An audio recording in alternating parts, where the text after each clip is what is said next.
Millionaire learns the heartbreaking truth about a 4-year-old boy sleeping in a cardboard box and the homeless mother who shared her shelter. Thunder cracked across the Manhattan sky as rain pelted the empty streets of Lower East Side. In a dim alley behind Jefferson Street, a cardboard box sat pressed against a brick wall. Inside, 4-year-old Tommy clutched a worn teddy bear, his small body shivering despite the newspaper sheets wrapped around him. His parents' last words echoed in his mind, "Stay here, sweetheart. We'll be right back." That was 3 days ago. Through the downpour, Anna Miller noticed the box moving slightly. The former pediatrician, now homeless herself, approached cautiously, her heart stopping at what she discovered. Hey, beautiful souls. Before we dive into this touching story, drop a quick comment with your location and hit that like button. Let's spread some love and see where our amazing community is watching from. 5 years ago, Dr. Anna Miller was one of Manhattan's most respected pediatricians. Her private practice on the Upper East Side catered to New York's elite, but she never lost her compassion for underprivileged children, dedicating every Thursday to free clinics in low-income neighborhoods. Her husband, James, a brilliant cardiothoracic surgeon, shared her dedication to helping others. Together with their son, Michael, they embodied the perfect American dream: successful careers, a beautiful brownstone, and most importantly, a home filled with laughter and love. That dream shattered one rainy October evening. Anna had just finished her last appointment when she received the call. James and Michael, returning from a father-son baseball game, had been involved in a catastrophic accident on the FDR Drive. By the time Anna reached Mount Sinai Hospital, James was already gone. Michael, their beautiful 7-year-old boy, clung to life in the pediatric ICU, the same unit where Anna had saved countless children's lives. For 3 weeks, Anna never left Michael's bedside. She watched helplessly as her son, once vibrant and full of dreams about becoming a doctor like his parents, fought against internal injuries that even the best medical care couldn't heal. The mother in her ward with the doctor, one clinging to hope, the other understanding the grim reality of his condition. When Michael finally slipped away, holding his mother's hand and asking if he would see Daddy in heaven, something inside Anna broke irreparably. The following months passed in a blur of grief and isolation. Anna stopped eating, stopped sleeping, stopped practicing medicine. Her perfect brownstone became a prison of memories: Michael's baseball trophies, James's medical journals, family photos that now felt like daggers to her heart. The substantial life insurance payout sat untouched while bills piled up. Her medical license lapsed as she missed renewal deadlines. Friends tried to help, but Anna retreated further into herself. Eventually, the brownstone was sold to pay debts. Anna found herself moving between cheap motels, then shelters, and finally the streets. Her medical degrees meant nothing as depression and grief consumed her world. Some of her former colleagues tried to intervene, but Anna had become a ghost of her former self, deliberately disappearing into the anonymous masses of New York's homeless population. Survival on the streets taught Anna a harsh new reality. The woman who once wore designer suits now learned to find warmth in discarded newspapers. Hands that had performed delicate medical procedures now dug through dumpsters for food. Yet even in her darkest moments, Anna's medical instincts never fully disappeared.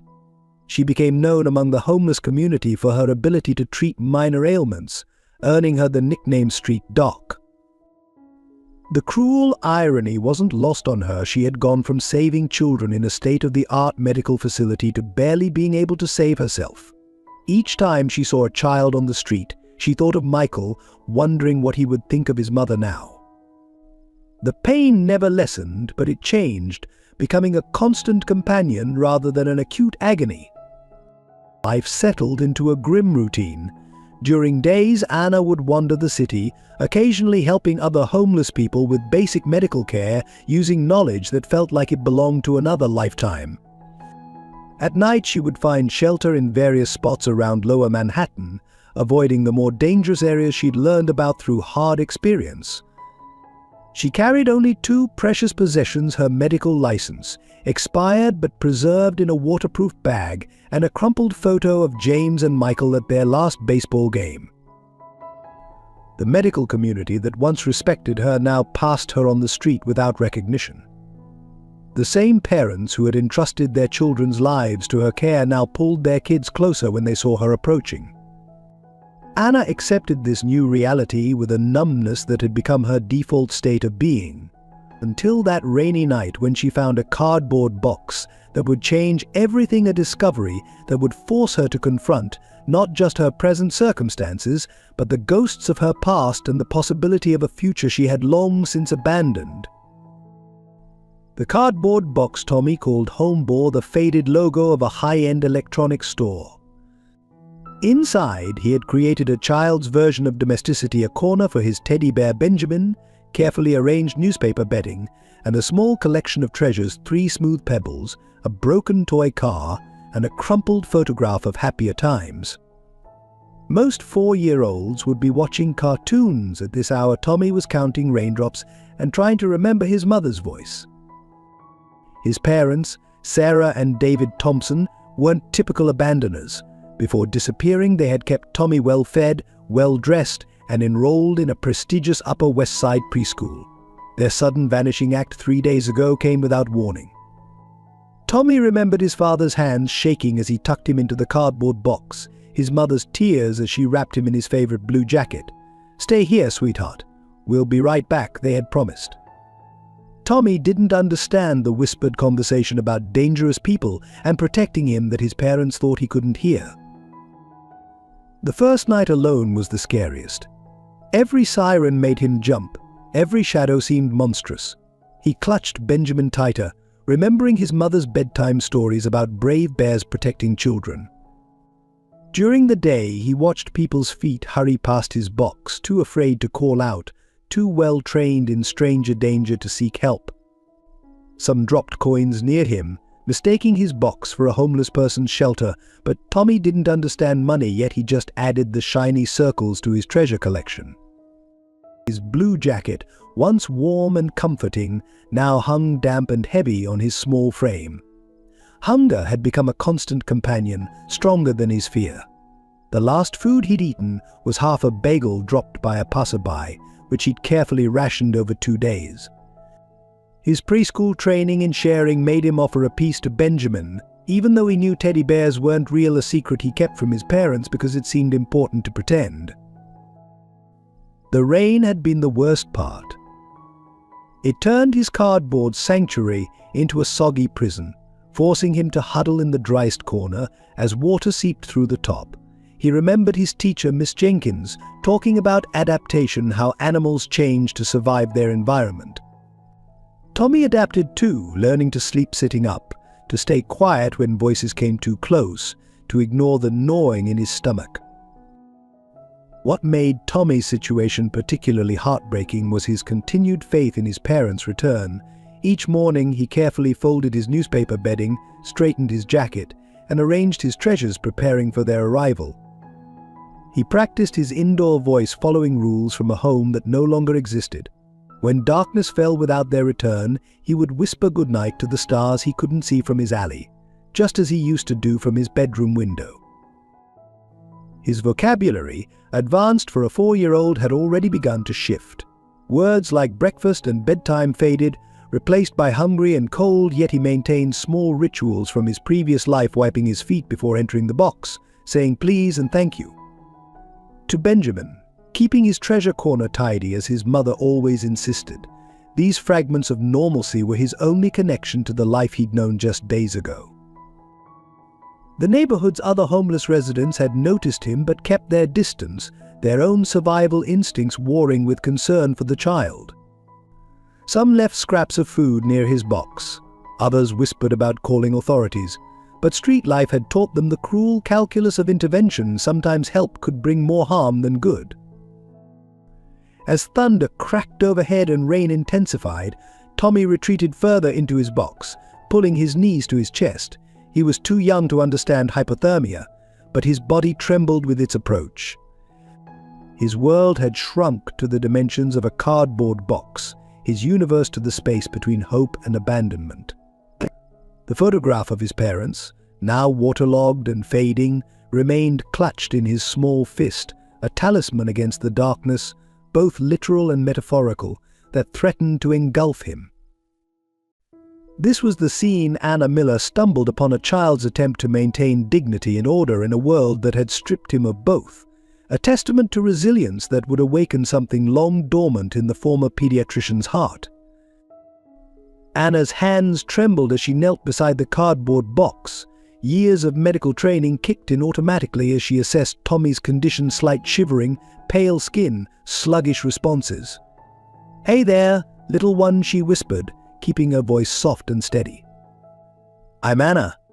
Are you hungry?" Tommy clutched Benjamin tighter but nodded slowly, his blue eyes studying her with a mix of fear and desperate hope. From her weathered backpack, Anna produced half a sandwich she'd been saving for tomorrow. The practiced motion of breaking it into child-sized portions brought back memories of countless hospital lunches shared with young patients. Tommy accepted the food with impeccable manners, his quiet "thank you" breaking something loose in Anna's chest. He even offered a piece to Benjamin before taking his first careful bite. "Is Benjamin your friend?" Anna asked, nodding toward the teddy bear. The simple question opened a floodgate. Tommy spoke of Benjamin's adventures, his voice growing stronger with each word. Anna recognized the therapeutic value of this conversation. Children often process trauma through their toys. She listened intently, noting how Tommy's stories revealed details about his life before the box: loving parents, a comfortable home, regular routines now tragically disrupted. As rain continued to pour, Anna made a decision that would alter both their lives. "Tommy, I know a place where it's dry. Would you and Benjamin like to come with me?" The boy hesitated, remembering his parents' promise to return. Anna understood his dilemma. "We'll leave a note," she suggested, pulling a marker from her bag. Together they wrote on the box, "Tommy and Benjamin are safe and dry. Look for us in the morning." The journey to Anna's shelter spot, a relatively secure alcove behind an abandoned warehouse, became their first shared adventure. Tommy insisted on carrying his treasures himself, carefully wrapped in newspaper. Anna found herself automatically reaching for his hand at crosswalks, explaining traffic signals, making the walk an impromptu lesson as she had done countless times with Michael. The similarity hit her hard, but instead of crushing her, it felt like a door slowly opening in her heart. At the shelter, Anna transformed their corner into a child-friendly space with practiced efficiency. Her cardboard collection, usually used for insulation, became walls for a fort. Tommy's eyes lit up as she used her medical knowledge to tell stories about brave cells fighting off cold germs, turning their situation into something less frightening. When she draped her spare sweater around his shoulders, he snuggled into it like it was a royal robe. The night brought challenges. Tommy woke twice from nightmares, calling for his parents. Each time, Anna soothed him with techniques learned during her pediatric residency: gentle humming, calm reassurance, presence without pressure. She found herself sharing stories about Michael, something she hadn't done since his death. Tommy listened with solemn attention, instinctively understanding these stories were special. By morning, they had established a routine. Anna showed Tommy how to wash up using bottled water, maintaining dignity even in their circumstances. They shared breakfast, a granola bar Anna had been saving for emergencies while planning their day. Tommy's suggestion to look for his parents was met with careful support. Anna knew the importance of preserving hope while preparing for harsh realities. The most surprising development was how naturally they filled gaps in each other's lives. Tommy's need for care reawakened Anna's medical instincts. His innocent questions about the world forced her to engage with life again. In return, her experience helped him adapt to their difficult circumstances without losing his essential childhood wonder. When he declared her better than a doctor, because she could make a fort, Anna felt tears spring to her eyes, the first she'd shed in months that weren't from despair. And that first morning together ended with a promise. As they prepared to check Tommy's box for his parents, Anna knelt to his level. "No matter what happens," she said, "you and Benjamin won't be alone anymore." Tommy's response, a tight hug and whispered promise, sealed their bond. Neither knew the challenges ahead, but in that moment, two broken souls began to heal each other through the simple act of belonging together. 6 days into their newfound routine, Tommy's cough started. At first, Anna dismissed it as a common cold, inevitable given their living conditions. But her medical instincts screamed warnings when his breathing became labored during their daily walk to check his box. The way he clutched his chest, the slight blue tinge around his lips, symptoms she'd seen too many times to ignore. "My chest feels funny, like butterflies are stuck," Tommy whispered, his small hand gripping Benjamin tighter. The description sent chills down Anna's spine. It was exactly how Michael had described his first cardiac episode years ago. She pressed her ear to his chest, cursing her lack of a stethoscope, and heard the telltale murmur that had haunted her dreams since Michael's death. Despite her years on the street, Anna still knew every free clinic in Lower Manhattan. The nearest one, St. Mark's Community Health Center, was 20 blocks away. Tommy's fever was rising, his breathing becoming more labored with each step. Anna made a decision. She scooped him up, ignoring the protest of her weakened muscles, and began to run. The waiting room at St. Mark's was crowded, but Anna's medical training took over. 4-year-old male, showing signs of possible congenital heart defect, she announced, her authoritative tone cutting through the chaos. The receptionist started to protest until she saw Tommy's condition. Within minutes, they were ushered into an examination room. Dr. Sarah Chen, the attending physician, initially treated Anna with the wariness often shown to homeless patients, but as Anna rattled off Tommy's symptoms with precise medical terminology, the dynamic shifted. "You're Dr. Anna Miller," Dr. Chen realized, recognition dawning. "Your research on pediatric cardiac conditions. We studied your papers in medical school." The examination confirmed Anna's worst fears. Tommy had a congenital heart defect that required immediate attention, the same condition that had contributed to Michael's vulnerability in the accident. The irony was cruel. Of all the children in New York she could have found, she'd discovered one with the same medical demon that had taken her son. As Dr. Chen arranged for Tommy's immediate transfer to Mount Sinai Children's Hospital, Anna faced a devastating choice. The hospital would notify Child Services. Her status as a homeless person would prevent her from having any say in Tommy's care. The system she'd once worked within would now separate them, just as she'd begun to heal. Tommy, sensing her distress, reached for her hand. "Are the butterflies bad, like Michael's?" he asked innocently, remembering her stories. The question shattered something in Anna. She'd failed to save Michael, but she wouldn't fail Tommy. With trembling hands, she reached into her waterproof bag and pulled out her expired medical license. "Dr. Chen," she said, her voice steady despite her ragged appearance, "before you call Child Services, I need to tell you the whole story." Over the next hour, as Tommy slept under observation, Anna revealed everything: her prestigious career, Michael's death, her descent into homelessness, and finding Tommy. Dr. Chen listened without judgment, understanding the thin line between success and tragedy that all medical professionals walk. "The hospital board will need to be convinced," Dr. Chen finally said, "but your expertise in pediatric cardiology, regardless of your current situation, could be crucial for Tommy's care." She paused, choosing her words carefully. "I'll make some calls. We might be able to reinstate your license on an emergency basis, but you'll need stable housing, counseling."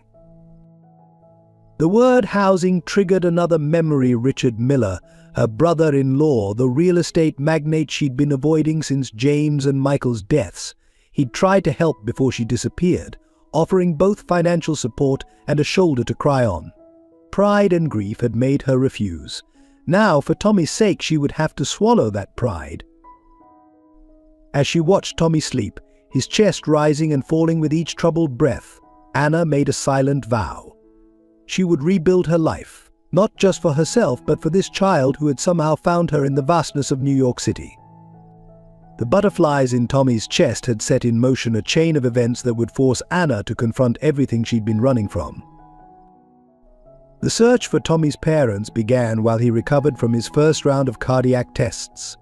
Anna, now temporarily staying in the hospital's on-call room thanks to Dr. Chen's intervention, worked with social services to piece together the puzzle. The photograph Tommy carried revealed more than just smiling faces. The background showed Riverside Park, and his father wore a Columbia University staff badge. Detective Marcus Rodriguez from Missing Persons approached the case with unusual intensity. "Something's not right," he explained to Anna. "These aren't typical abandonment patterns. The Thompsons' credit cards were used until 3 days before leaving Tommy, then nothing. Their apartment was left intact, dishes in the sink, laundry in the dryer. It's like they vanished mid-routine." The investigation uncovered troubling details. David Thompson had been an assistant professor of finance at Columbia, Sarah, a successful real estate agent. Their financial records showed a comfortable lifestyle until 2 months before Tommy's abandonment. Then came a series of large withdrawals, followed by desperate attempts to secure loans. They were being bled dry, Rodriguez explained, spreading documents across Tommy's hospital room table while the boys slept. Classic loan shark pattern. But they were smart. They withdrew their son from preschool 3 weeks before disappearing, cancelled all his medical appointments. They were protecting him. The breakthrough came from an unexpected source. Tommy's treasured pebbles, which he insisted on keeping under his hospital pillow, weren't ordinary stones. One contained a tiny USB drive, carefully disguised. "Your son's quite the spy," Rodriguez said admiringly to Anna, who didn't correct his assumption about their relationship. The drive contained encrypted files, financial records documenting a massive money laundering operation at Columbia University. David Thompson had discovered the scheme while reviewing departmental accounts. Rather than stay quiet, he'd gathered evidence, planning to expose the corruption. But the organization behind it had discovered his investigation. The loan shark pressure was their way of controlling him, forcing him to participate or lose everything. "They made a choice," Rodriguez explained softly, watching Tommy through the window as he played with Benjamin in the children's ward. They could either turn over the evidence and risk retaliation against Tommy, or disappear and leave him where he might be found by someone who could protect him. The revelation hit Anna hard. As a mother who had lost her child, she couldn't imagine choosing to leave one behind. Yet as someone who had seen the depths of human cruelty, she understood the desperate calculation the Thompsons had made. They'd chosen a chance at life for their son over keeping him in their arms. The investigation expanded rapidly. Federal agents became involved, tracking the money laundering network across multiple universities. Tommy's box location proved strategic. It was visible from a specific window in the Columbia Business School building. His parents had chosen the spot hoping someone from the university would recognize him and raise the alarm, exposing the scheme without putting him directly at risk. But their plan had a flaw. The same people threatening them had been watching that location, preventing anyone from the university from helping Tommy. It was pure chance, or perhaps fate, that Anna had found him instead, her appearance too disheveled for the watchers to consider her a threat. As the investigation deepened, Anna struggled with how much to tell Tommy. His medical condition required minimal stress, but he deserved some understanding of why his world had turned upside down. She found herself walking a delicate line, answering his questions with careful honesty while shielding him from the darker truths. "Were Mom and Dad scared?" he asked one evening, after another round of tests. Anna held his hand, noting how his fingers traced the medical bracelet on his wrist. "Yes, sweetheart," she answered.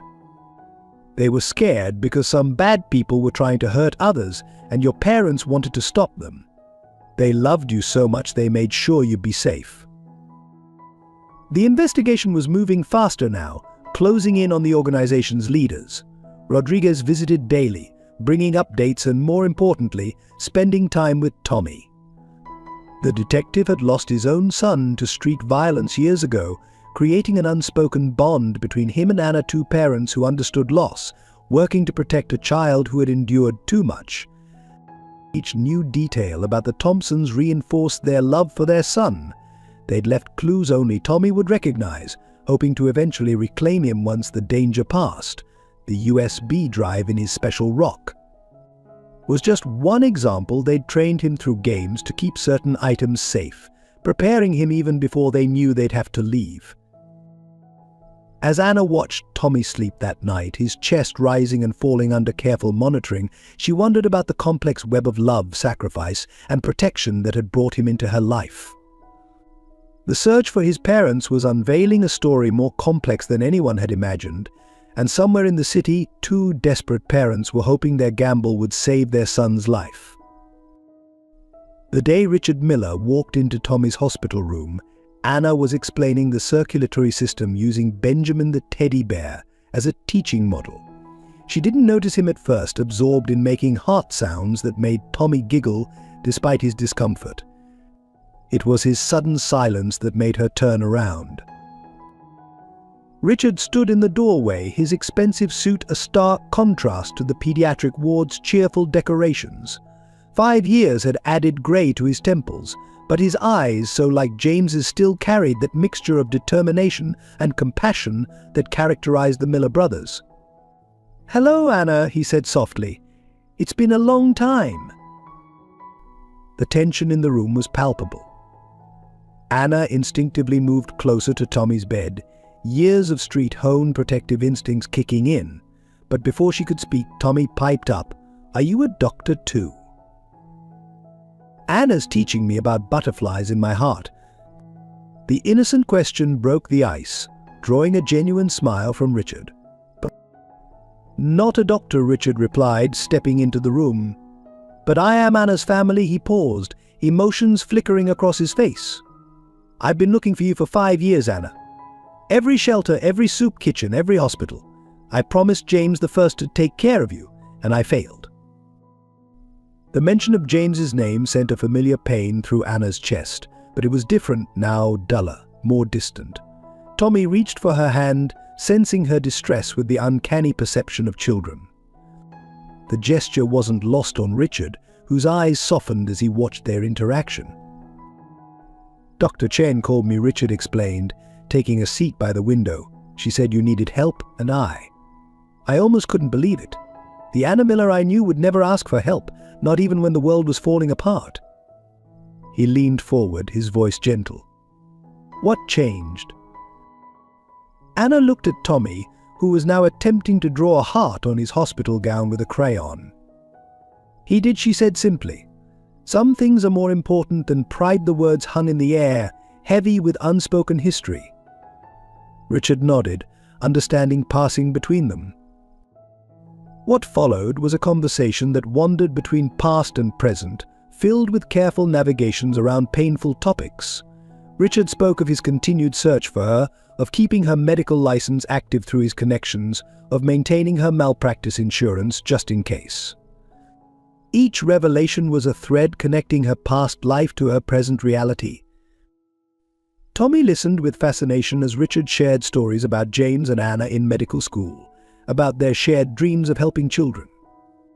He especially loved hearing about the time James had dressed up as a superhero to help a scared young patient through surgery, a story that made Anna both laugh and cry.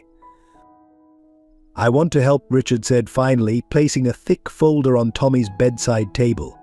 "Not just with money, though, God knows I have enough of that. I want to help you rebuild, Anna. Both of you." He gestured to the folder. "I've already spoken to the hospital board. They're willing to reinstate your privileges, pending a brief refresher course.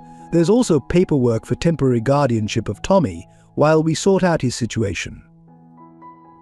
Anna's hand trembled as she opened the folder. Everything was there: housing arrangements, legal documentation, even a plan for gradual return to practice. Richard had thought of everything, just as he always had. But there was something in his efficiency that made her suspicious. "Why now?" she asked sharply. Why all this? Richard's expression shifted, revealing a vulnerability she'd never seen in her powerful brother-in-law. "Because I failed James," he said quietly. Because I let you disappear. Because this boy needs both of you, your medical expertise and my resources to survive. And maybe we all need a second chance at family. Tommy, who had been quietly drawing, suddenly held up his artwork. It showed 3 figures: himself, Anna, and Richard standing in front of what appeared to be a hospital. "Can we be doctors together?" he asked hopefully, unaware of the complex emotions his simple question stirred. The moment crystallized something for Anna. Richard's appearance wasn't just about redemption or obligation, it was about connection. Looking at Tommy's drawing, she saw what the boy had instinctively understood: the possibility of healing not just bodies, but the broken pieces of their shared past. "One step at a time," Anna said finally, reaching for the guardianship papers. "But yes, Tommy, maybe we can all be healers together." Richard's relief was visible, and as he began discussing practical details with Anna, Tommy added more figures to his drawing: stick figures with wings that looked suspiciously like James and Michael, watching over their new, unconventional family. Hey, beautiful souls, if this story touches your heart, don't forget to hit that like button. Your support means the world and helps share this touching story with others. As Tommy slept that evening, Anna and Richard sat in the hospital's quiet garden, finally confronting the past that bound them together. The autumn air carried the same crispness it had on the day of James and Michael's funeral, a memory that no longer paralyzed Anna as it once had. "James knew," Richard began, his voice barely above a whisper. "The week before the accident, he came to my office. He was worried about you, about how hard you were working, about the pressure you put on yourself to save every child." Richard pulled out an aged envelope from his suit jacket. "He left this with me, said if anything ever happened to him, I should make sure you got it." Anna's hands trembled as she took the envelope. Inside was a letter, James's familiar handwriting bringing instant tears to her eyes. "My dearest Anna, if you're reading this, something has happened to me. Knowing you as I do, you're probably blaming yourself, shutting everyone out, trying to carry the weight of the world alone. Don't. You've always been the strongest person I know, but strength isn't about standing alone, it's about knowing when to let others help carry your burden. Richard isn't just my brother, he's the person I trust most to take care of my family if I can't. Let him help. He may seem all business on the outside, but he has a heart as big as yours. That's why I made him promise to watch over you and Michael, no matter what. Remember our first date? You spent the entire evening telling me about your plans to revolutionize pediatric care for underprivileged children. That passion, that love for helping others, don't let it die with me. The world needs your heart, Anna. All my love. James." The letter crumpled slightly in Anna's grip as she fought back sobs. Richard waited patiently, his own eyes glistening with unshed tears. "I tried to find you after the funeral," he continued. "But you disappeared so completely. I hired private investigators, set up alerts at hospitals across the country. James made me promise, and I failed." "You didn't fail," Anna whispered. "I didn't want to be found." "After Michael," her voice caught. "After losing them both, I couldn't bear to see you. You look so much like him, sound so much like him. Every time I saw you, I saw James, and it hurt too much." Richard nodded, understanding. "We're both guilty of running from pain.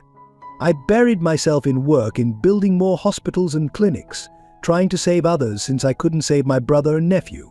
The Miller Foundation's pediatric wing at Mount Sinai, that was my way of keeping their memory alive." The revelation stunned Anna.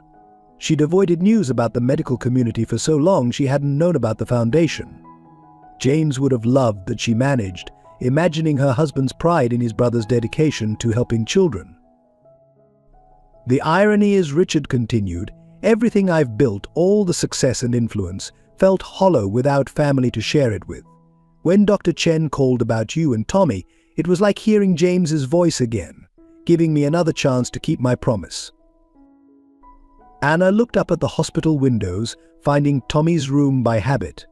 He has James's smile, she said softly. When he laughs, really laughs, it's the same way Michael used to light up a room. Finding him. It was like the universe giving me a second chance too. Richard reached for her hand, a gesture so reminiscent of James that Anna's breath caught. Then let's not waste these second chances, he said. James always said you were meant to heal children. Tommy needs that healing, not just medically, but emotionally. And maybe in helping him heal, we can heal too. The conversation shifted to practical matters, but with a new understanding between them. Richard explained how he'd maintained her medical credentials, hoping she'd return someday.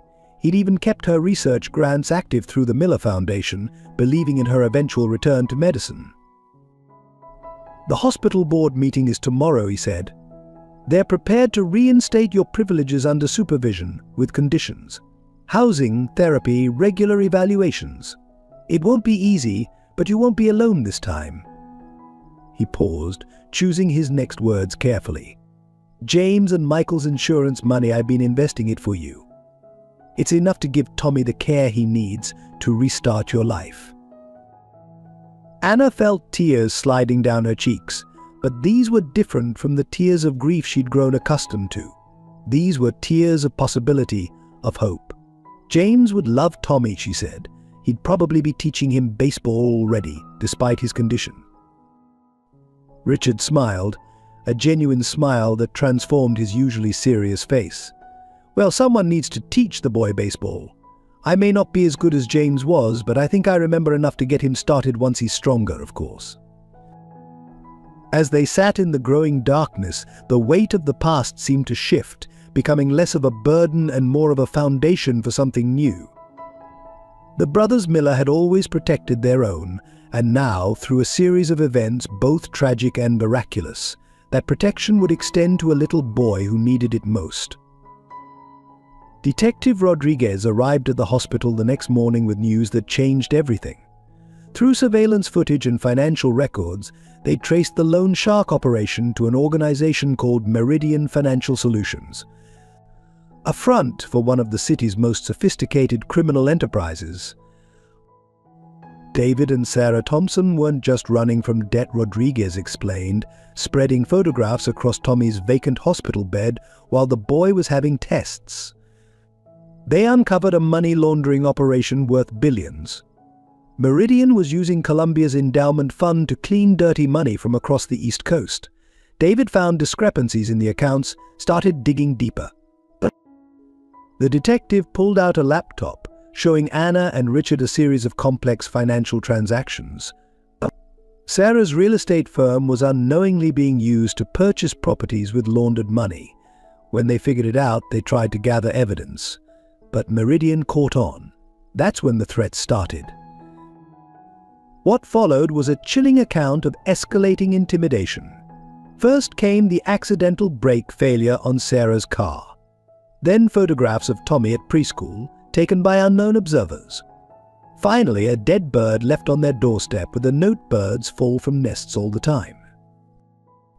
They made the only choice they could, Rodriguez continued, his voice heavy with understanding. The FBI had informants inside Meridian disappear without a trace. The Thompsons knew if they went to the authorities, Tommy would become a target, so they planned something desperate but clever. The plan, as it emerged, was heartbreaking in its calculation. They'd withdrawn their life savings in small amounts, established new identities, and mapped out a complex escape route. But they knew Meridian would follow them if they took Tommy. So they made the devastating decision to leave him where he would be found, but in a way that would eventually lead to exposing the entire operation. The USB drive in Tommy's rock wasn't just evidence, Rodriguez revealed.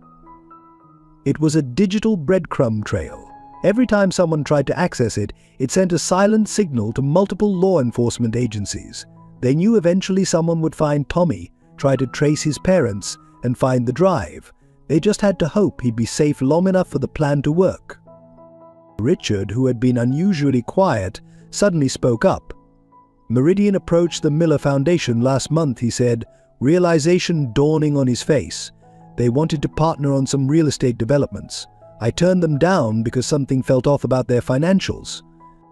He turned to Anna. "That's why I was able to find you so quickly when Dr. Chen called. I already had people watching Meridian's activities in this area." The revelation of Tommy's parents' sacrifice hit Anna particularly hard. As a mother who had lost her child to fate's cruelty, she couldn't imagine the strength it took to willingly leave one behind, even for his own protection. "They must be in agony," she whispered, thinking of Sarah and David's daily torture of not knowing their son's fate. Rodriguez nodded grimly. "We think they're still in the city, watching from a distance. The USB drive has been activated multiple times from different locations, always briefly. They're checking to see if their plan is working, if Tommy is safe." Richard immediately pulled out his phone, making calls to his security team. "We'll need to increase protection around Tommy," he said. "If Meridian realizes he's connected to both Anna and the Miller Foundation, they might see him as a threat again." Actually, Rodriguez interjected, "This could work in our favor. The Miller Foundation's involvement gives us a chance to set a trap. If we can make Meridian think they have another opportunity to access the Foundation's resources." The conversation turned tactical, with Richard offering his full cooperation to law enforcement. Plans were made to use the Miller Foundation as bait, creating a carefully monitored channel that might draw out both Meridian's leaders and, hopefully, the Thompsons. As they discussed strategy, Anna's thoughts turned to Tommy, now returning from his tests with a nurse. How would she explain to him that his parents' abandonment was an act of desperate love, that they were still fighting for him, even now? The weight of this knowledge settled heavily on her shoulders. "We need to be careful how we handle this with Tommy," she said, medical training kicking in. "His cardiac condition makes him vulnerable to stress. Finding out his parents are alive but can't come to him. It could be traumatic." Rodriguez agreed, sharing how his own experience with his son had taught him the delicate balance between truth and protection. They decided to tell Tommy a version of the truth, that his parents were helping the police catch bad people, and that they loved him very much but needed him to be safe with Anna for now. As Tommy settled back into his bed, clutching Benjamin and chattering about his tests, Anna watched him with new understanding. His resilience wasn't just innate, it was inherited from parents who had sacrificed everything to protect him. In his innocent smile, she saw the hope that had driven Sarah and David to make an impossible choice. The truth about the homeless community's involvement in Tommy's story emerged gradually, starting with a visit from Martha, an elderly woman Anna had treated for frostbite during her time on the streets. She arrived at the hospital carrying a carefully wrapped package and a story that would reveal an entire network of guardian angels. "We all knew about the boy in the box," Martha explained, settling into the chair beside Tommy's bed. "The street has its own neighborhood watch, you might say. We took turns walking past, leaving food close enough for him to reach." The package she brought contained Tommy's original blue jacket, now cleaned and mended by the homeless community's unofficial seamstress. The network, it turned out, was far more organized than anyone had imagined. Jerome, a former security guard who lived in the alley behind Columbia's library, had kept a log of suspicious vehicles watching Tommy's box. Sarah, a homeless veteran suffering from PTSD, had used her military training to document the patterns of men in suits who seemed too interested in a cardboard box. "We couldn't approach directly," Martha continued, her weathered hands smoothing Tommy's blanket. "Too many of us had noticed the watchers, but we made sure he was never completely alone." She pulled out a small notebook filled with careful observations, times, dates, descriptions of people who passed the box, notes about Tommy's condition. The revelation stunned Detective Rodriguez. The homeless community had compiled better surveillance than his initial police work. Their notes provided crucial timestamps, descriptions, and patterns that helped fill gaps in the investigation. The invisible people of New York had seen everything while remaining unseen themselves. Richard, deeply moved by this underground network of protection, immediately began working with his foundation to support the community that had helped protect Tommy. Martha became the bridge between the foundation and the street, helping identify those who needed medical care, job training, or housing assistance. The story of Tommy's guardian angels spread through the hospital. Nurses learned that the mysterious appearances of clean blankets near his box had been orchestrated by Ben, a former nurse himself, now homeless after a battle with addiction. The half sandwiches Tommy occasionally found had come from Lisa, who worked nights cleaning off his buildings and saved part of her meager lunch. "We couldn't save ourselves," Ben explained during a visit, his medical knowledge still evident as he discussed Tommy's cardiac readings with Anna. "But we could try to save him." The community had created a silent support system, each person contributing what little they had to keep one child safe. Tommy, still recovering from his latest procedure, brightened at each visitor from his time on the street. He remembered them all: the man who whistled lullabies from across the street, the woman who left him comic books, the elderly gentleman who made sure stray dogs didn't disturb his box. Each had been part of an invisible safety net. The most touching revelation came from Marcus, a teenage runaway who had slept in the alley near Tommy's box. He'd used his phone, the last possession he'd kept from home, to record license plates of suspicious vehicles. "I figured if something bad happened, somebody should know who did it," he explained. His records proved invaluable to the investigation. Anna found herself overwhelmed by the depth of care shown by those who had seemingly nothing to give. She remembered her own time on the streets differently now, recognizing the subtle ways the community had watched over her too. The coffee that appeared on cold mornings, the warnings about dangerous areas, the silent nods of acknowledgement, all part of a complex support system. Richard, seeing an opportunity to make real change, worked with Martha to create a program within the Miller Foundation specifically focused on homeless healthcare and rehabilitation. The program would be staffed partially by members of the street community themselves, acknowledging their expertise and dignity. "You know what the best part was?" Tommy asked one evening, surrounded by his growing collection of gifts from his street family. "They all told me stories. Different stories every day. Even when I was scared, I had new stories to think about." The community had done more than protect his body, they had nourished his spirit. The hospital board, hearing the full story, amended their conditions for Anna's reinstatement. Her experience with homeless healthcare would be viewed as valuable specialized training rather than a gap in her career. The street medicine program she'd informally created would be formalized with proper funding and support. As Tommy grew stronger, his room became a gathering point for two worlds that rarely intersected: medical professionals and street survivors, each learning from the other. The homeless community's knowledge of survival, their understanding of human nature, and their unconditional compassion proved to be valuable lessons for the hospital staff. The custody battle began with a surprise visit from Child Protective Services. Despite Richard's influence and Anna's improving situation, the system demanded its due process.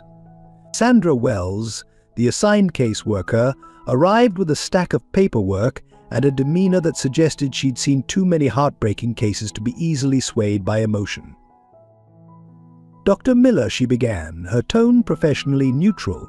"While your medical credentials are impressive, your recent history raises significant concerns." She glanced pointedly at Anna's worn clothing, a reminder of her street days. "Furthermore, there's the matter of your unresolved trauma regarding your son's death. The state needs assurance that you're emotionally equipped to care for a child with similar medical challenges."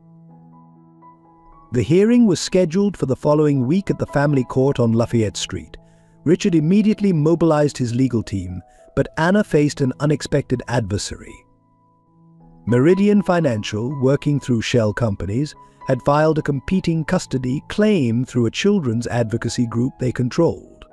Their strategy was clear: gain legal access to Tommy to pressure his parents into silence. "They're playing a dangerous game," Richard's lead attorney, Patricia Winters, explained during a strategy session. "They're counting on the court's preference for traditional family structures over a recently homeless single guardian. But we have something they don't: Tommy's own voice." Tommy's testimony, delivered via closed-circuit television to protect him from stress, became the heart of the case.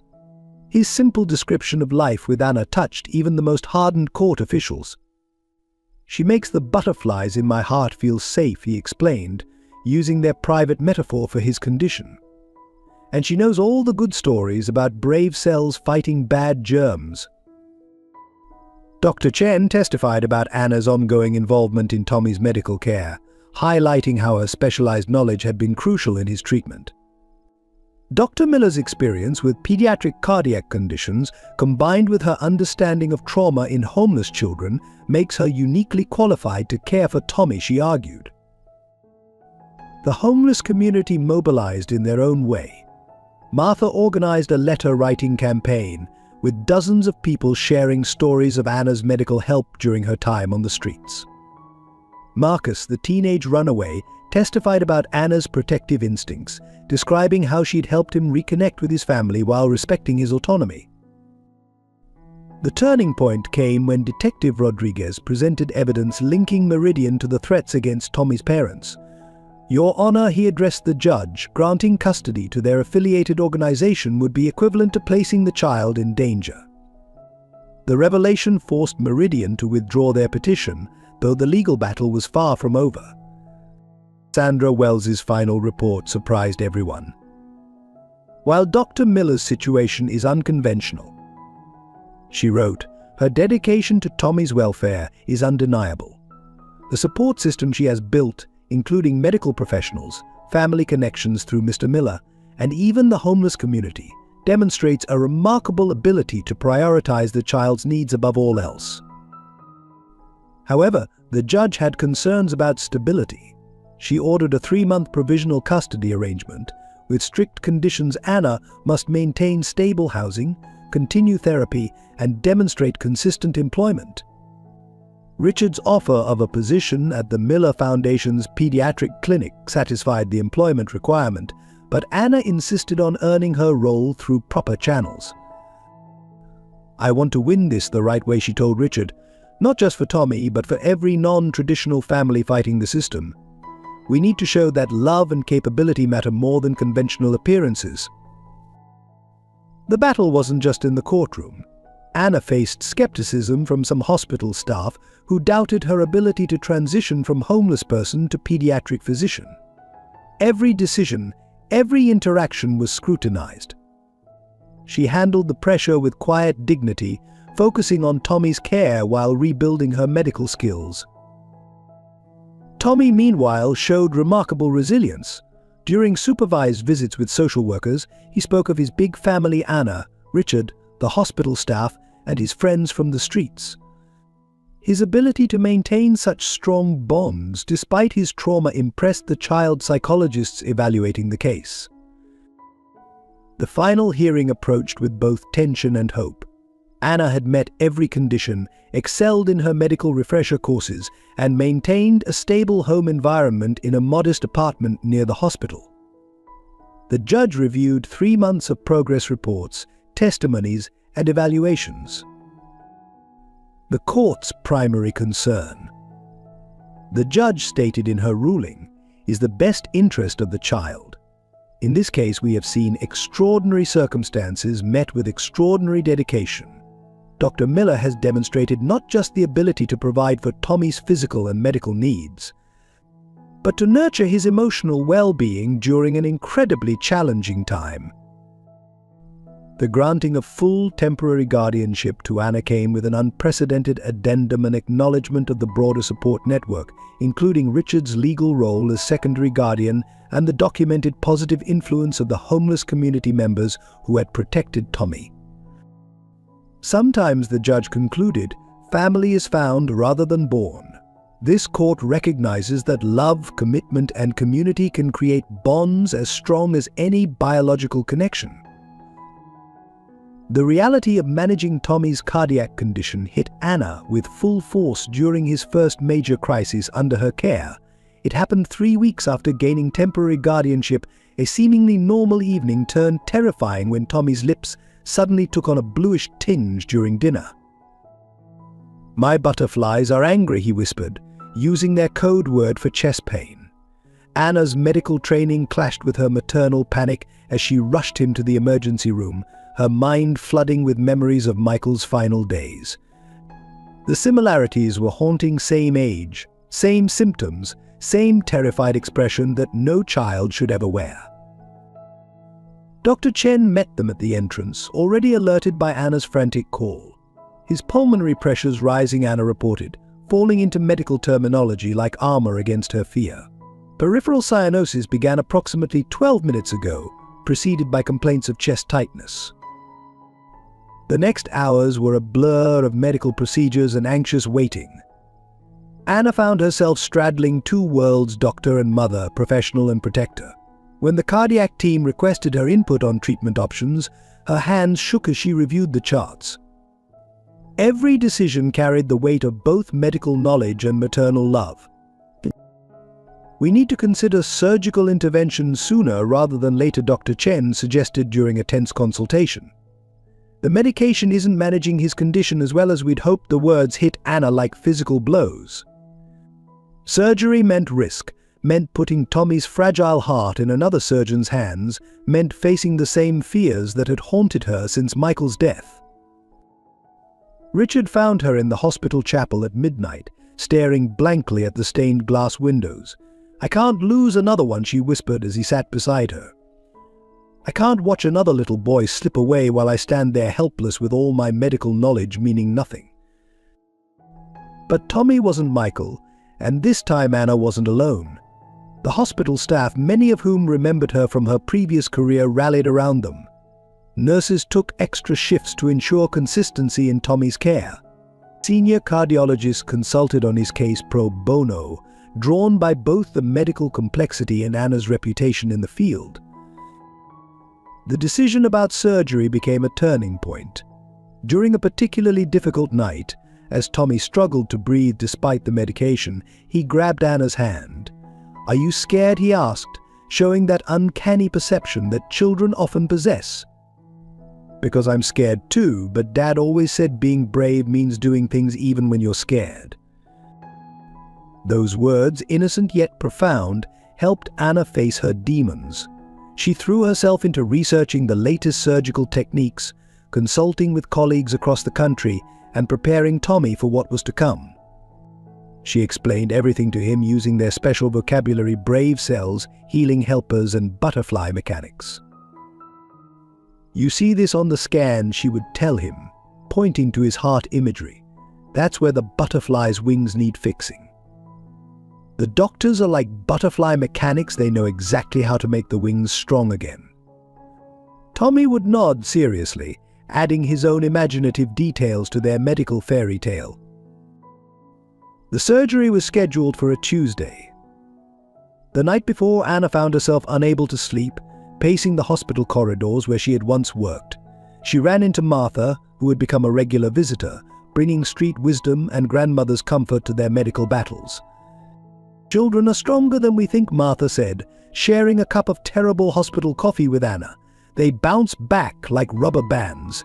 It's you as adults who snap like twigs." The simple wisdom helped center Anna, reminding her that Tommy had already survived abandonment, homelessness, and fear. He had his own kind of strength.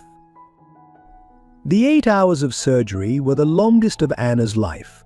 She alternated between pacing and sitting perfectly still, between reciting medical procedures under her breath and praying to a God she wasn't sure she still believed in. Richard stayed with her, his steady presence anchoring her to reality. When Dr. Chen finally emerged from the operating room, her expression was carefully neutral, a look Anna had worn herself countless times. "The surgery was successful," she began, "but the next 24 hours are critical." Anna heard the words through a fog of exhaustion and relief, understanding both the medical implications and the emotional weight behind them. Tommy's recovery became a testament to resilience. Each small victory, the first clear breath, the first smile after waking, the first time his oxygen levels stabilized, felt like miracles. Anna documented everything, both as a doctor tracking progress and as a mother treasuring milestones. "The butterflies are sleeping now," Tommy announced one morning, About a week after surgery, the simple statement, delivered with a child's certainty, brought tears to Anna's eyes. She had faced her greatest fear, watching another child undergo heart surgery and come through it stronger, not broken. The experience transformed Anna's approach to medicine. She began developing new protocols for explaining complex procedures to young patients, incorporating elements of storytelling and imagination. Her methods, born from her unique perspective as both doctor and guardian, would eventually become standard practice in pediatric cardiac care. Richard's true motives emerged during a board meeting at the Miller Foundation 3 months after Tommy's successful surgery. Anna had been invited to present her new pediatric care protocols, but what she overheard in the hallway before the meeting shattered her newfound trust in her brother-in-law. "The publicity is better than we could have hoped for," Richard was saying to someone on his phone. A homeless doctor finding redemption by saving a sick child. The media's eating it up. "Our pediatric funding has tripled since the story broke." There was a pause.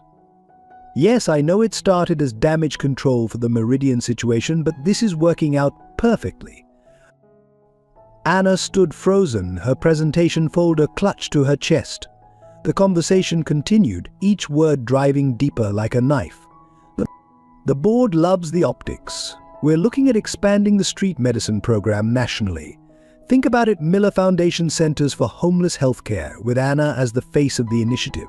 James would have appreciated the irony. The mention of James snapped something in Anna. She pushed open the boardroom door, interrupting Richard's call. The look of surprise on his face quickly morphed into recognition of what she must have heard. "Anna, let me explain," he started, but she cut him off. "Was any of it real?" she demanded, her voice trembling. "Finding me at the hospital, helping with Tommy's care, the custody battle, was it all just a PR strategy?" The other board members began filtering in, sensing the tension but unsure of its source. Richard dismissed them with a wave, closing the door for privacy. "It started that way," he admitted, his usual polish cracking. "When Dr. Chen called about you, we were dealing with the fallout from almost partnering with Meridian. We needed positive press, and your story seemed perfect." "Perfect?" Anna's laugh was bitter. "My son died, I lost everything, ended up on the streets, and that was perfect for you." "Let me finish," Richard pleaded. "Yes, I initially saw it as an opportunity. But watching you with Tommy, seeing how you fought for him, how you faced your fears during his surgery, it became real. The foundation's success was just a bonus." A bonus. Anna's medical training helped her maintain control, but barely. "You used Tommy's condition, my past, all of it for publicity. While I was terrified of losing another child, you were calculating donor engagement metrics." The confrontation took an unexpected turn when Tommy's voice piped up from the doorway. "Is Uncle Richard in trouble?" he asked, having slipped away from the nurse watching him. The innocence of his question hung in the air, making both adults realize how much their conflict could affect him. Richard knelt to Tommy's level, something Anna had never seen him do before. "I made a mistake," he said seriously.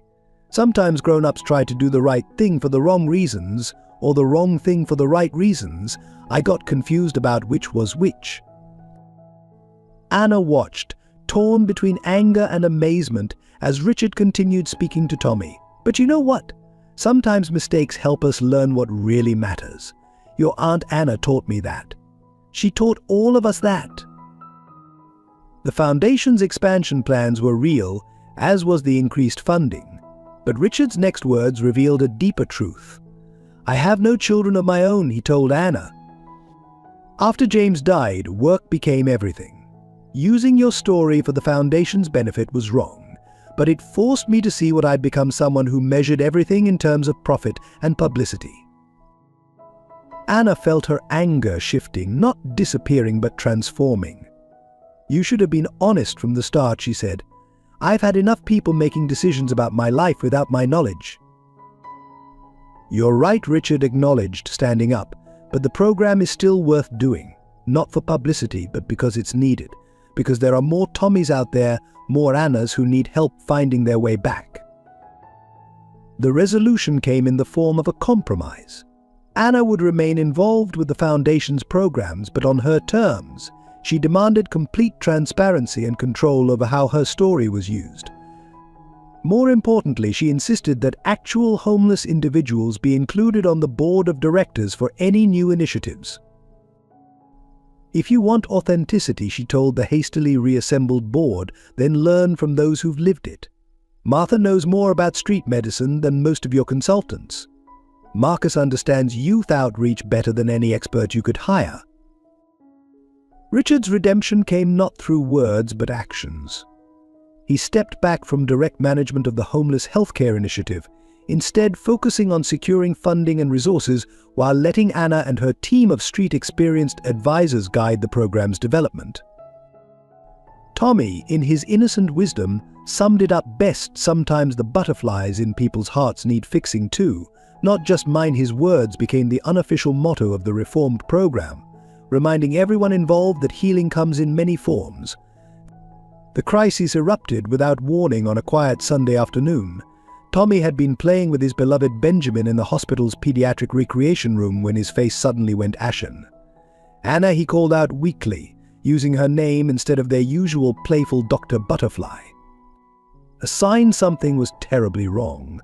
The butterflies are screaming. Within seconds, alarms blared as Tommy's heart rate spiked dangerously. Anna's medical training kicked in automatically, even as her maternal instincts screamed in terror. "Code Blue, pediatric wing," she shouted, already starting chest compressions. But the room erupted into controlled chaos as the emergency team rushed in.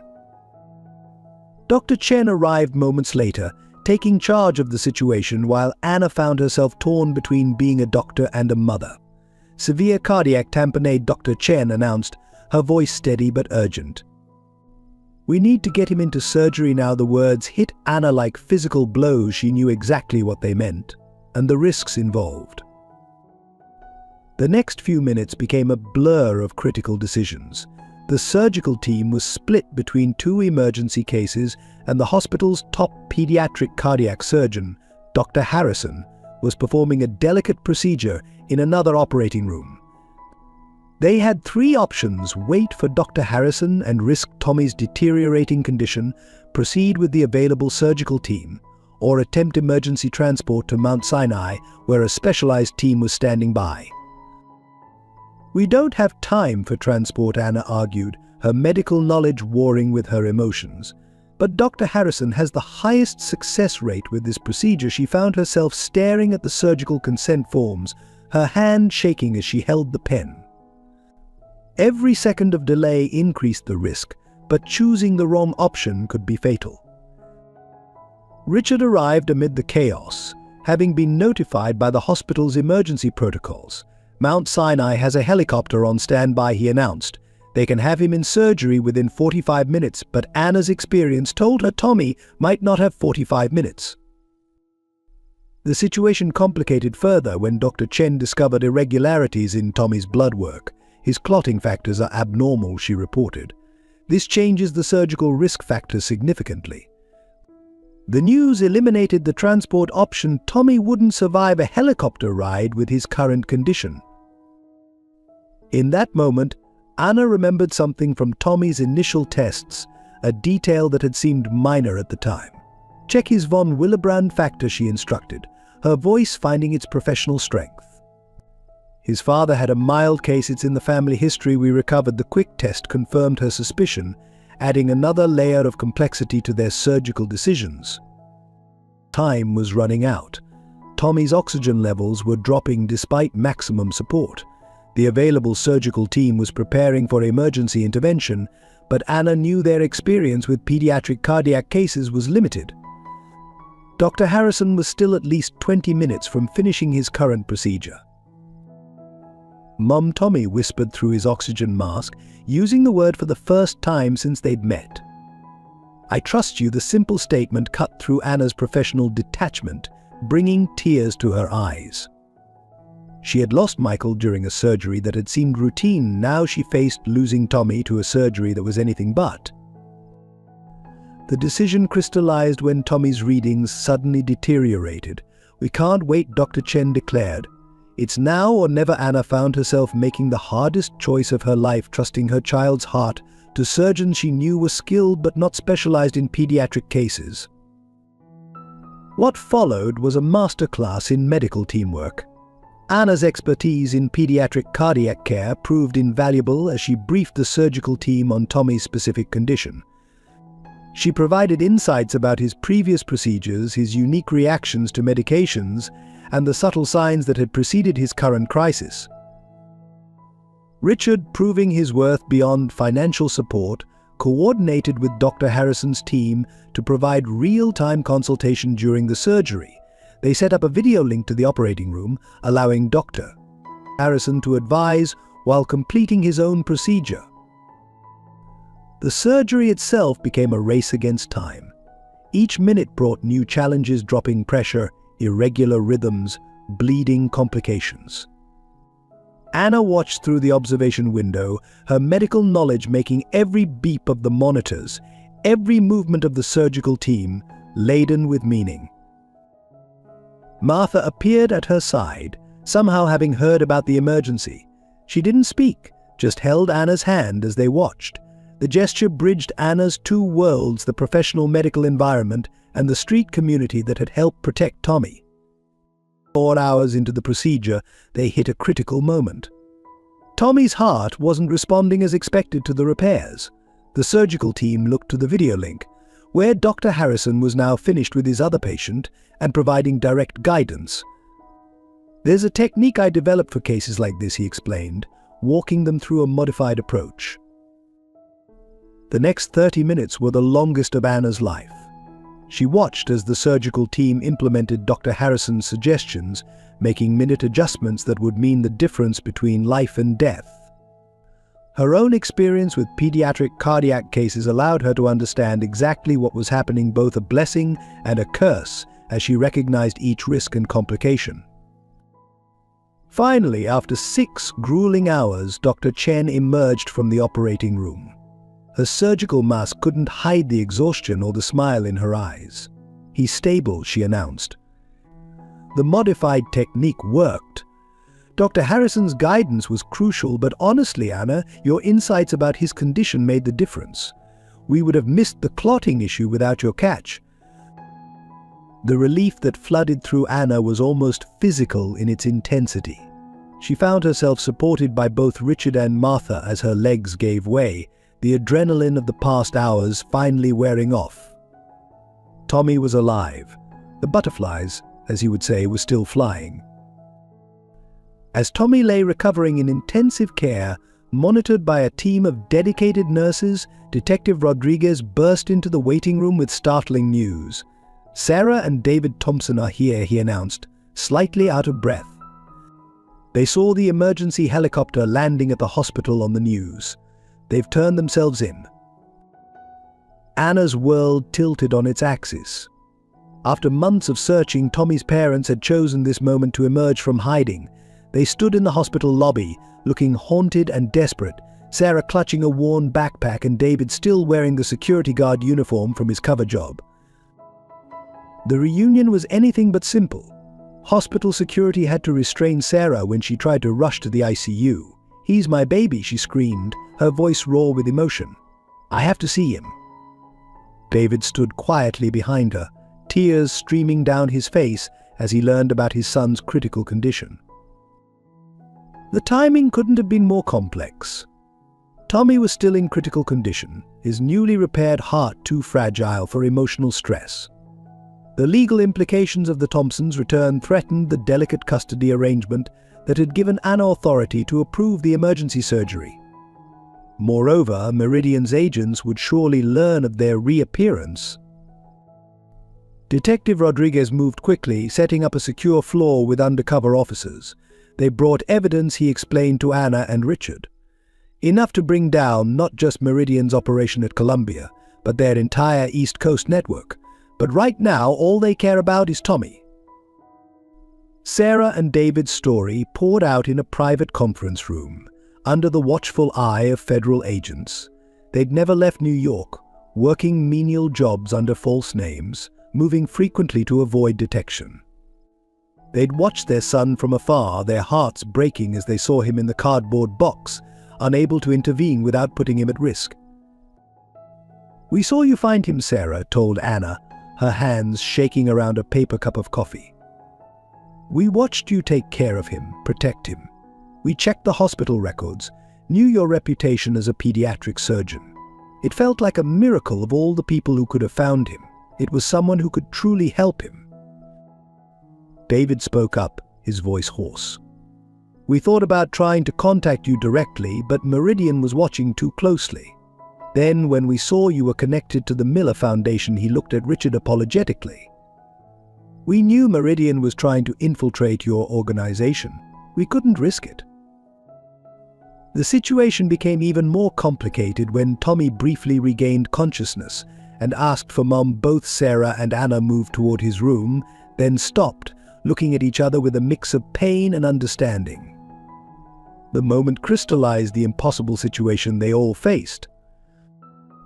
Dr. Chen intervened with professional clarity. "Right now, Tommy's cardiac condition is critical. Any emotional shock could be dangerous. We need to handle this carefully, thinking of his medical needs first." Her words brought everyone back to the immediate priority, Tommy's survival. A plan emerged, crafted with input from medical staff, federal agents, and child psychologists. The Thompsons would remain in protective custody at the hospital, but Tommy wouldn't be told immediately. They could observe him through the ICU window, watch their son fight for his life, but direct contact would wait until he was stronger. Sarah's medical knowledge, she had been a nurse before going into real estate, helped her understand the necessity of this arrangement, even as it tore at her heart. His cardiac readings, she observed, looking at the monitors. "They're better than they were when he was a baby. You've done more for him than we ever could." The next few days created an unusual dynamic in the ICU ward. Anna continued her role as Tommy's primary caregiver, while his biological parents watched from a careful distance. They shared medical histories, filling in crucial gaps about Tommy's early health issues. This information proved valuable for his post-operative care. David spent hours talking with Detective Rodriguez, providing detailed evidence about Meridian's operations. "We knew leaving him was a gamble," he admitted during one session, "but staying would have meant certain danger. At least this way he had a chance." The pain in his voice made even the hardened detective look away. The situation reached a critical point when Tommy, still groggy from medication, caught a glimpse of his parents through the ICU window. His heart monitor immediately showed increased stress. "Mummy," he called out weakly, trying to focus through the glass. Anna found herself facing a crucial decision: maintain the medical safety protocol or acknowledge the truth to a fragile child. The moment of crisis forced Anna to make the hardest decision of her medical career and maternal journey. Tommy's heart rate was climbing dangerously as he recognized his parents, but denying their presence could cause emotional trauma that might prove equally harmful. Drawing on both her medical training and maternal instinct, she made a revolutionary choice. "Tommy," she said softly, holding his hand, "your butterflies need to stay calm right now. Your first mom and dad, they've been helping catch the bad people, just like superheroes in hiding. They're here, but just like when you're sick and can't play right away. We need to take things slowly. Can you be brave for all of us?" The approach was unprecedented in pediatric care, complete honesty wrapped in terms a child could understand, delivered with medical precision and maternal love. Tommy's heart rate began to stabilize as Anna explained everything using their special butterfly language. She described how his parents had protected him like guardian angels, and how everyone, his first parents and his now family, were working together to keep him safe. The homeless community, still deeply connected to Tommy's story, mobilized in their own way. Martha organized a rotation of familiar faces outside Tommy's room, each one a reminder of the network that had watched over him in his cardboard box days. Their presence provided a sense of continuity that helped him process the dramatic changes. Richard, witness to this delicate handling of an impossible situation, saw Anna in a new light. "You're sacrificing your own claim on him," he observed quietly. "You're putting his healing above your right to be his only mother." Anna's response was immediate. Love isn't about ownership. It's about giving children roots to grow and wings to fly. The hospital staff, moved by the unfolding drama, contributed their own expertise. Child life specialists worked with Anna to create a therapy plan that would allow Tommy to reconnect with his biological parents while maintaining the secure attachment he'd formed with her. Physical therapists incorporated family photos into his recovery exercises, helping him build strength while processing his complex emotions. Sarah and David, watching Anna's sacrifice, made their own. Instead of asserting their parental rights immediately, they proposed a revolutionary arrangement. "We've watched how you've healed him, not just physically but emotionally," Sarah told Anna. "We don't want to take him away from that. We want to learn from you, to create something new, a family that has room for all the love he's found." The media caught wind of the story, but the homeless community proved unexpected guardians of privacy. They formed human chains around hospital entrances, quietly deterring photographers. Marcus, now working as a hospital orderly through Richard's program, coordinated with security to ensure no unauthorized persons reached Tommy's floor. The most touching moment came when Tommy, still weak but improving, asked for all his parents to be present for his daily butterfly check, his term for medical examinations. "I have lots of hearts taking care of my heart," he announced proudly, holding both Anna's and Sarah's hands while David and Richard stood watch at the door. The arrangement they eventually created was unprecedented in both medical and legal terms. Anna would maintain primary medical decision-making authority, given her expertise with Tommy's condition. The Thompsons would gradually resume their parental role, but within a framework that preserved the bonds Tommy had formed during their absence. Richard would continue as a guardian, ensuring financial and legal protection for this unconventional family. The true sacrifice came in Anna's decision to step back from her rising position at the hospital to focus on creating a transitional care program for families in similar situations.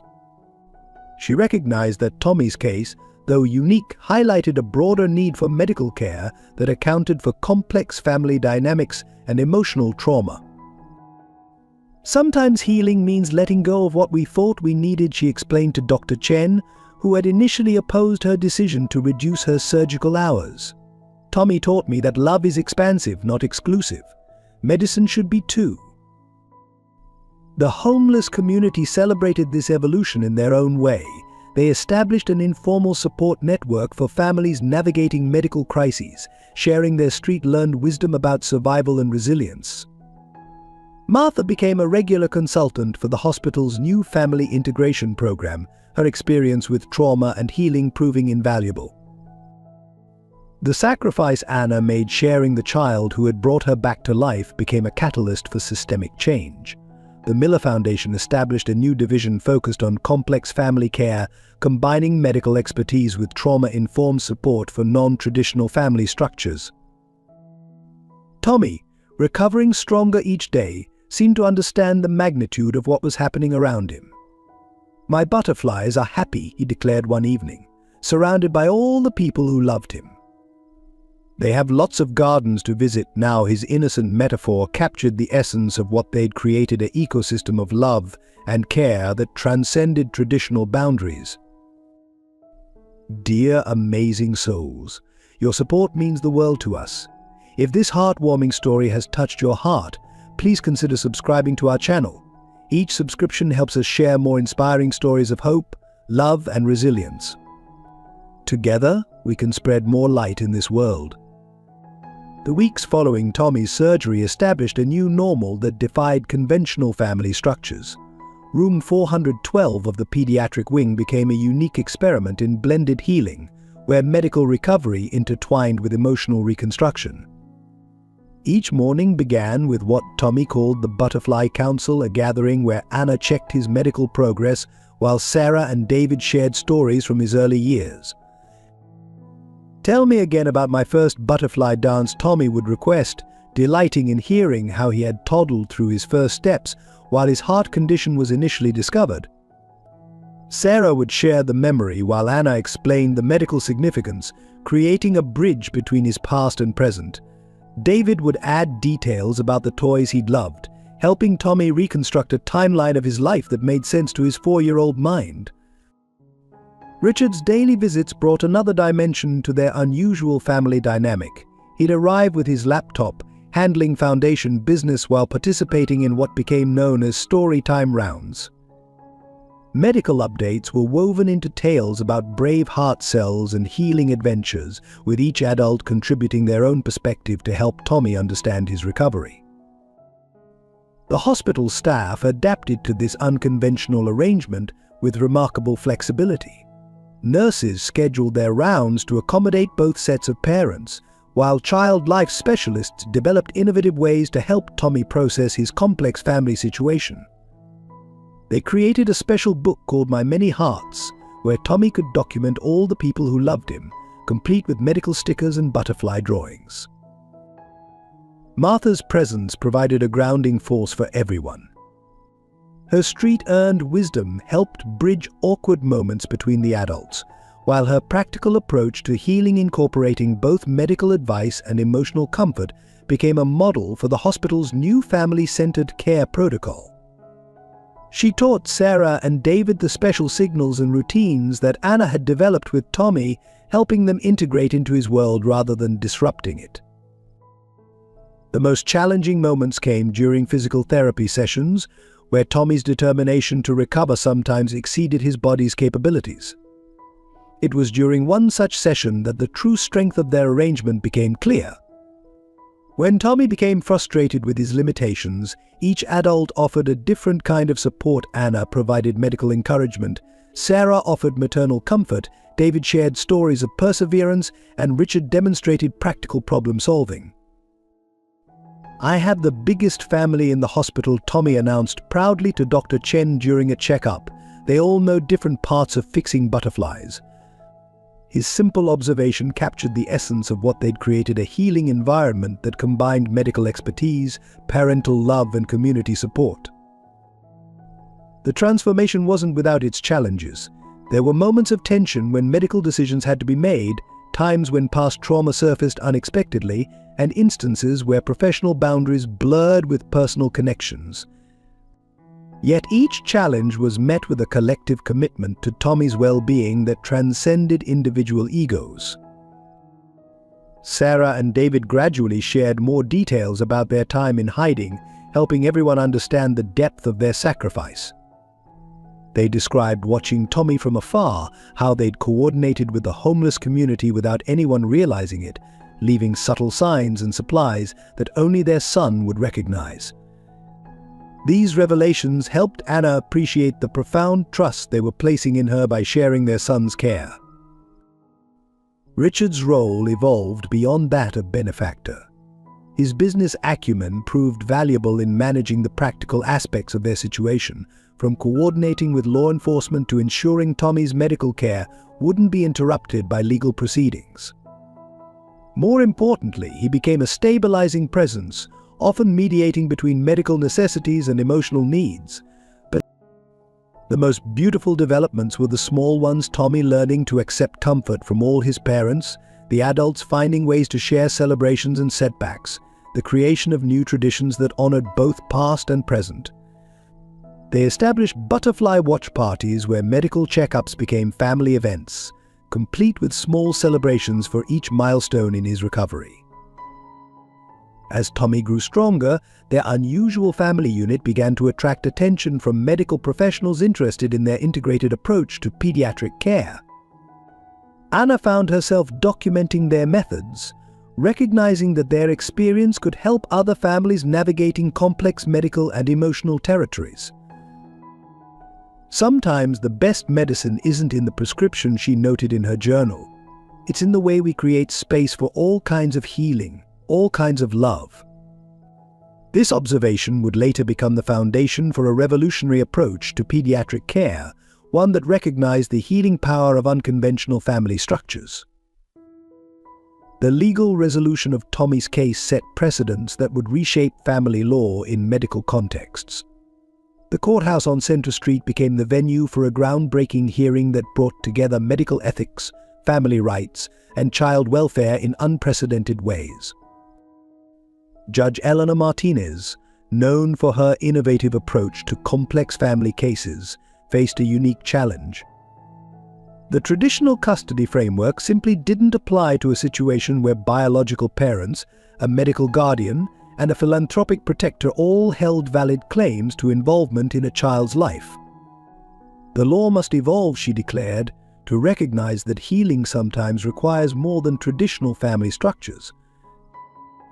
The solution emerged through a series of carefully crafted legal documents. First came a shared medical custody agreement, giving Anna primary authority over Tommy's cardiac care while establishing a consultation framework that included Sarah's nursing expertise. This arrangement acknowledged both Anna's specialized knowledge and the biological parents' right to participate in their son's medical decisions. David and Sarah's criminal immunity was negotiated in exchange for their testimony against Meridian, but with an unusual condition. Rather than entering witness protection, they would remain under the Foundation's security umbrella, allowing Tommy to maintain relationships with all his caregivers. Richard's legal team crafted intricate agreements that protected everyone's interests while prioritizing Tommy's well-being. "We're not just creating a custody arrangement," the family court mediator observed. "We're establishing a new model for medical guardianship in complex family situations." The documents detailed everything from daily care schedules to emergency medical protocols, creating a framework that could adapt to Tommy's changing needs. The most innovative aspect was the medical family integration clause that Anna proposed. It formally recognized the role of the homeless community members who had protected Tommy, granting them specific visitation rights and incorporating their insights into his care plan. Martha was officially designated as a community health advocate, legitimizing the street-level support network that had proved so valuable. The legal team faced particular challenges in addressing the Foundation's role. Richard's position needed to be defined in a way that provided necessary resources without creating conflicts of interest.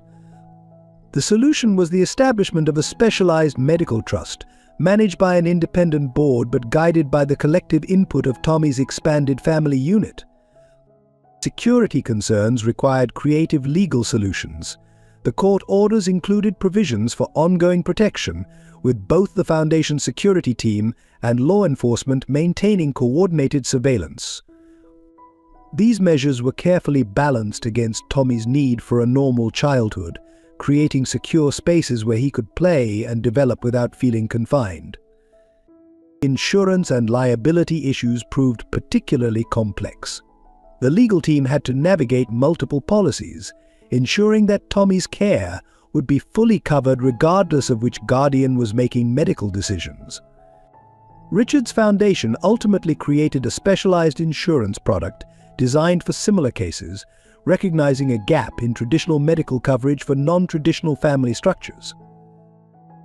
The final court order was unprecedented in its scope and flexibility. It established what Judge Martinez termed a medical family cooperative, a legally recognized unit where multiple adults could hold different but complementary roles in a child's medical care. The arrangement included regular court reviews to ensure all parties were working together effectively. Perhaps most importantly, the legal framework included provisions for Tommy's voice to be heard in decisions affecting his care. Age-appropriate consultation mechanisms were established, recognizing that his understanding of his own medical condition and family situation would evolve as he grew older. The resolution received national attention from both legal and medical communities. Law schools began using the case to teach about evolving family structures in medical contexts, while hospitals studied the documents as a model for handling complex guardianship situations. Anna summarized the achievement during the final hearing. "We've created something that looks like chaos on paper, but feels like harmony in practice. It's a legal framework built around love rather than trying to force love into a legal framework." The judge quoted these words in her final ruling, noting that sometimes the law must catch up to the reality of human relationships. Richard Miller's transformation from calculating businessman to compassionate family member unfolded gradually in the months following Tommy's recovery. The change became apparent first in small ways: his regular appearances at therapy sessions without his laptop, his patient explanations of financial matters using butterfly metaphors, and his growing collection of children's books in his previously austere office. The pivotal moment came during a foundation board meeting when Tommy made an unexpected appearance, still in his hospital pajamas. "Uncle Richard," he announced to the startled board members, "I drew your heart getting bigger, like the Grinch." The simple observation, accompanied by a crayon drawing, sparked something in Richard that decades of business success hadn't touched. That evening, for the first time since James's death, Richard opened up to Anna about his own grief. "I buried myself in spreadsheets and acquisitions," he confessed, "because numbers made sense when nothing else did. But Tommy, he makes everything make sense in a different way." The conversation marked the beginning of Richard's emotional rehabilitation. His transformation affected every aspect of the Miller Foundation. The corporate culture shifted from pure efficiency to what employees dubbed butterfly economics, a philosophy that balanced profit with genuine human impact. Richard began requiring board members to spend time in the pediatric ward, understanding the real stories behind their funding decisions. The change was most evident in his approach to the homeless healthcare initiative. Rather than viewing it as a PR opportunity, Richard immersed himself in understanding street-level healthcare needs. He spent evenings with Martha and her network, learning about the complex web of support systems that existed outside traditional medical structures. "I used to think success was measured in portfolio growth," he told a surprised gathering of medical students during a foundation lecture. "Now I measure it in butterfly moments, those times when someone's life transforms because we chose compassion over convenience." The statement would later become the Foundation's new mission statement. Richard's redemption reached its peak during a crisis with the Foundation's major donors.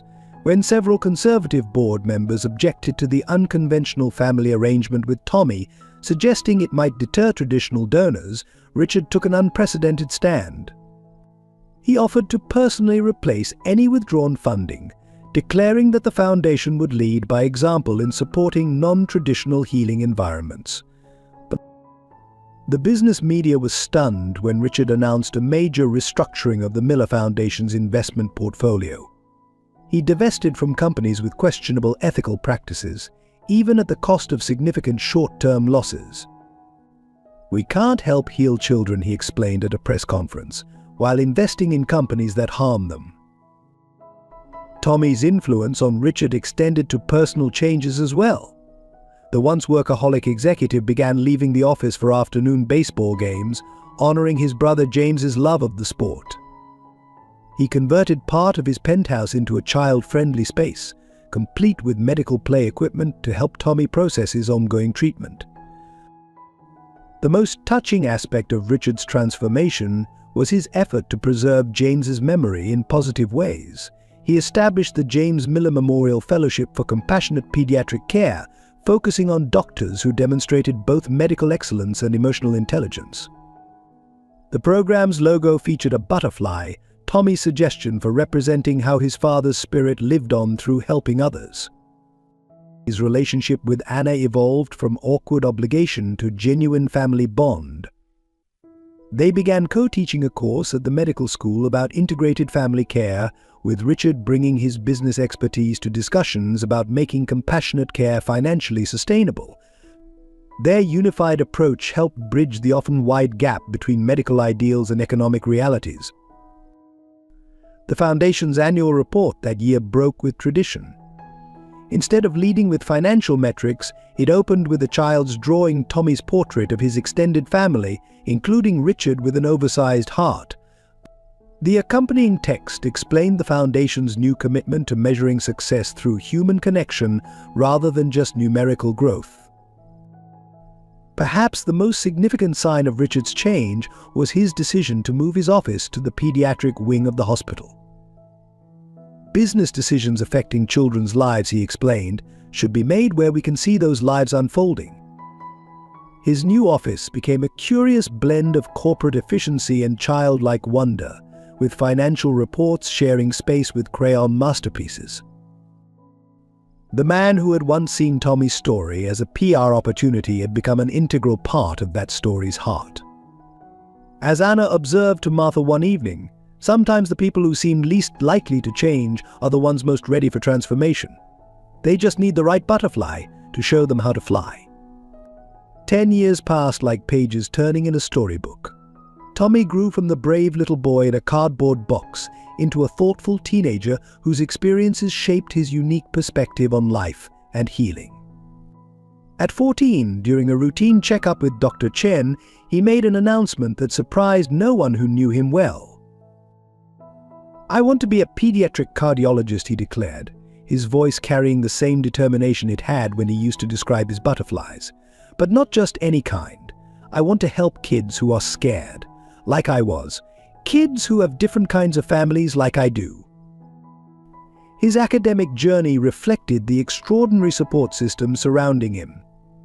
Anna guided his scientific understanding, teaching him to read ECG patterns the way others might teach poetry.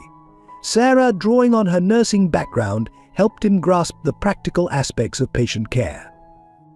David's analytical mind proved invaluable in tackling the complex mathematics required for advanced biology. Richard's contribution came in unexpected ways. He established a youth mentorship program at the hospital with Tommy as its first participant. The program paired medically complex teenagers with younger patients, creating a support system that understood the unique challenges of growing up with health conditions. Tommy's experiences in the hospital's corridors were unlike those of typical medical students.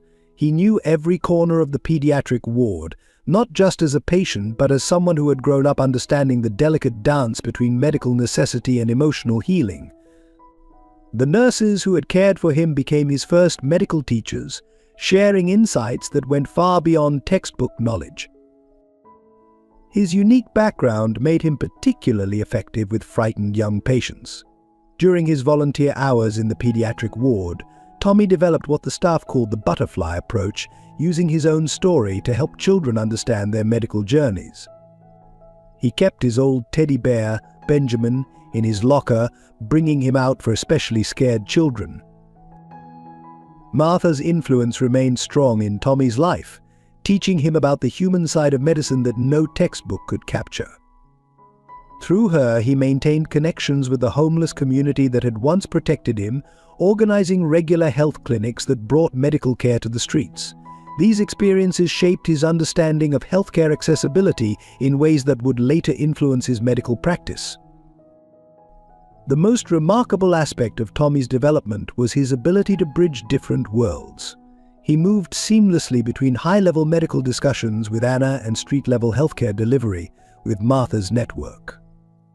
His school projects often combined scientific research with practical applications for underserved communities. His own medical journey continued, with regular checkups and occasional procedures, but these experiences only strengthened his resolve.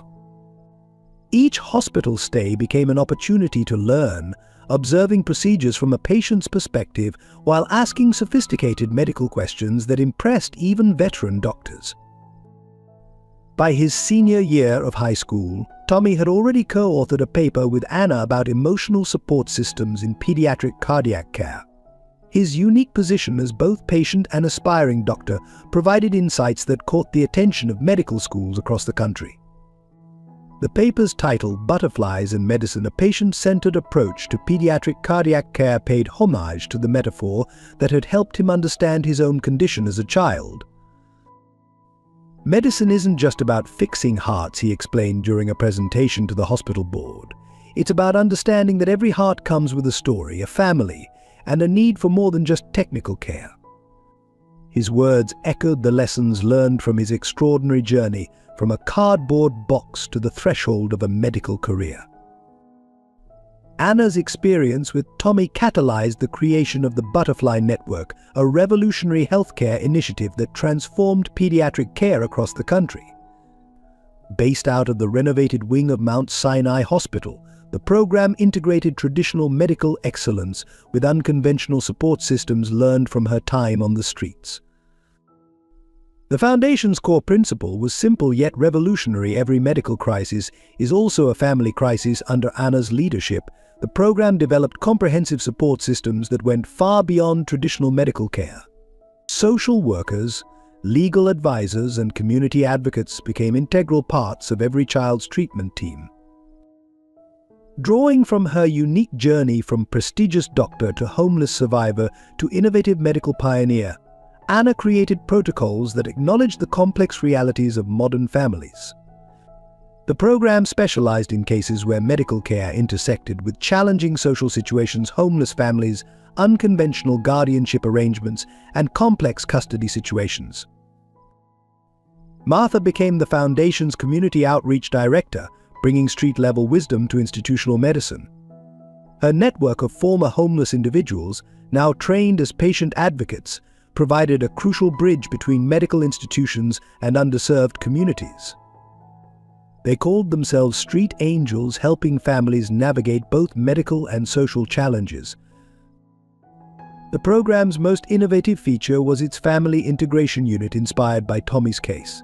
Here, children with complex medical and social needs could receive treatment while their families, biological, adopted, or chosen, learned to work together for the child's benefit. The unit became known for its success in handling cases that traditional hospitals found too complicated. Richard's business acumen helped expand the program nationally, but with a twist that reflected their shared evolution. Instead of traditional expansion, they created a network of partner hospitals that adopted their protocols while maintaining local community connections. Each location was encouraged to adapt the program to their specific community needs. The Foundation's training program became highly sought after by medical professionals worldwide. Anna's curriculum combined cutting-edge medical training with emotional intelligence and cultural competency. Medical residents learned not just how to treat conditions, but how to understand the complex social ecosystems that affected their patients' healing. The most meaningful validation came from the families themselves. Success stories began accumulating. Homeless children receiving coordinated medical care while their parents received support to stabilize their situations. Complex custody cases resolved through medically informed cooperation. Frightened children finding comfort in peer support programs. Anna's office became a testament to their impact. One wall was covered with photographs of Butterfly graduates' children who had received care through the program and their families. Each picture told a story of healing that went beyond medical recovery, showing the power of integrated support systems. The medical establishment initially resisted some of their more unconventional approaches, but outcomes spoke for themselves. Recovery rates improved, readmission rates dropped, and patient satisfaction scores soared.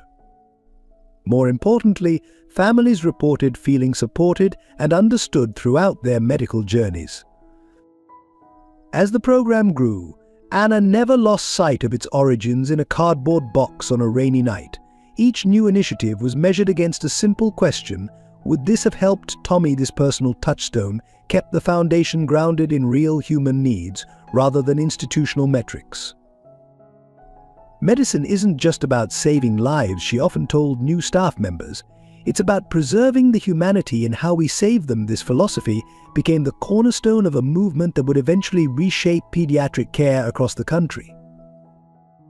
The evolution of Tommy's unique family structure became a model for modern medical care, demonstrating how complex relationships could work harmoniously for a child's benefit.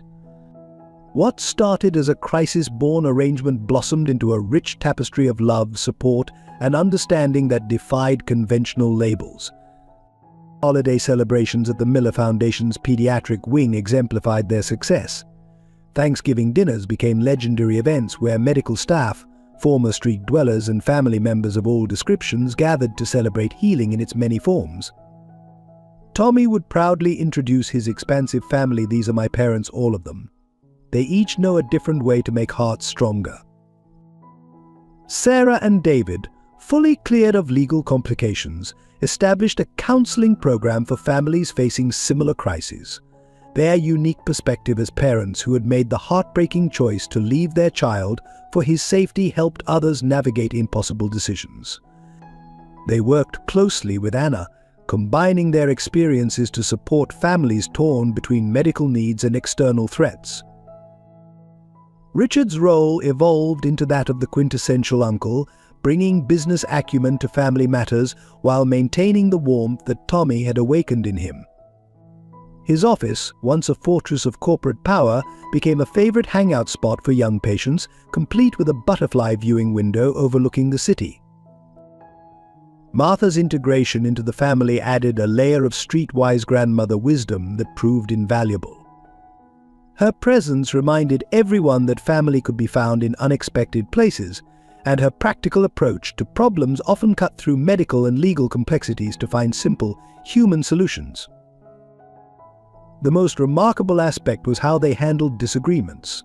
Medical decisions became collaborative efforts, with each person contributing their unique perspective. Anna's medical expertise, Sarah's maternal instincts, David's analytical mind, and Richard's pragmatic approach combined to create thoroughly considered solutions. Their success inspired the creation of family integration protocols at several major hospitals.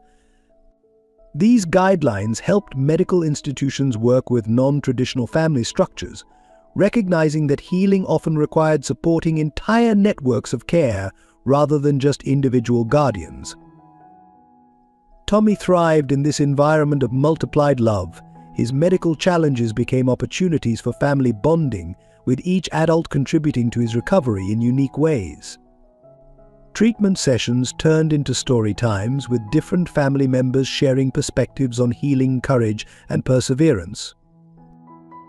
The family's annual butterfly migration celebration marked the anniversary of Tommy's first surgery, but it evolved into something greater. The event became a gathering point for other families navigating complex medical and social situations, proving that unconventional arrangements could provide stable, nurturing environments for children. Their home life defied traditional schedules but maintained a rhythm that worked for everyone. Sunday dinners rotated between households, medical appointments became family meetings, and holidays expanded to accommodate multiple celebrations. The arrangement demanded flexibility but provided Tommy with a rich, diverse support system. As Tommy grew, the family's structure evolved naturally to meet his changing needs. Each adult played a distinct role in his development. Anna guided his medical understanding. Sarah and David shared his history. Richard taught him about responsibility and leadership, and Martha kept him grounded in practical wisdom. "Love multiplies, it doesn't divide" became their unofficial family motto, often shared with other families struggling to balance complex relationships. Their success proved that with commitment, communication, and care, families could transcend traditional boundaries to create something uniquely beautiful and functional. On a bright September morning, 20 years after he was found in a cardboard box, Dr. Thomas "Tommy" Thompson Miller stood before the mirror in the doctor's locker room at Mount Sinai Children's Hospital, adjusting his new white coat. The embroidered butterfly next to his name badge was a personal touch, a reminder of where his journey began. His first patient was scheduled in examination room 3, the same room where Dr. Chen had first diagnosed his heart condition all those years ago. The symmetry wasn't lost on him. In his pocket he carried Benjamin, the faithful teddy bear now serving as a tool to comfort scared young patients. The family waiting for him presented a familiar scenario: a homeless mother with a sick child, fear in their eyes as they faced an uncertain medical journey. Tommy introduced himself with the warmth he'd learned from his many parents. "I understand being scared," he said, pulling out Benjamin. "This bear helped me when I was a patient here. Would you like to be his friend while we talk?" As he conducted the examination, Tommy seamlessly wove together the different aspects of his upbringing. He used Anna's medical precision, Sarah's nurturing touch, David's clear explanations, Richard's practical solutions, and Martha's streetwise compassion. His approach wasn't just about diagnosing illness, it was about understanding the whole story. The mother, noticing the butterfly on his coat, asked about its significance. Tommy shared a simplified version of his story, watching hope replace fear in her eyes. By the end of the consultation, he had not only developed a treatment plan but also connected the family with the Butterfly Network support services.